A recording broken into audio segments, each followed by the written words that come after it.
शीरीन नाम का मतलब क्या है? शीरीन नाम कितना मशहूर है और इंटरनेट की दुनिया में कितना वायरल है? शीरीन एक इस्लामी नाम है और ये नाम लड़कियों के लिए इस्तेमाल किया जाता है। शीरीन नाम का मतलब मीठा है। शीरीन की इब्तदाई तारीख फारसी ज़बान से निकलती है। इंटरनेट की दुनिया में शीरीन नाम की शोहरत में 2010 से तेज़ी देखने में आई। पिछले 15 साल में आप शीरीन नाम की शोहरत और ट्रेंड्स का ग्राफ स्क्रीन पर देख सकते हैं। आइए अब शीरीन नाम के कुछ ऐसे फैक्ट्स देखते हैं जो इसे दूसरे नामों से मुनफरिद बनाते हैं। मौजूदा डाटा के लिहाज से शीरीन नाम 2015 में वायरल रहा और मकबूलियत की हदों को छूने लगा।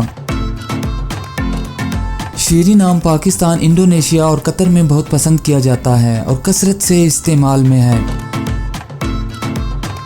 दुनिया भर में शीरीन नाम हर साल 2700 दफ़ा इंटरनेट पर सर्च किया जाता है। ये नाम 2015 में टॉप ट्रेंड्स में रहा। शीरीन नाम चाइनीज़ और हिंदी में कुछ इस तरह लिखा जाता है।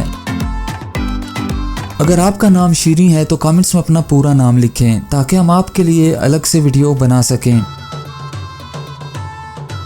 ये वीडियो आप शीरीन नाम की किसी दोस्त के साथ शेयर कर सकते हैं, यकीनन वो इसे बहुत पसंद करेंगी।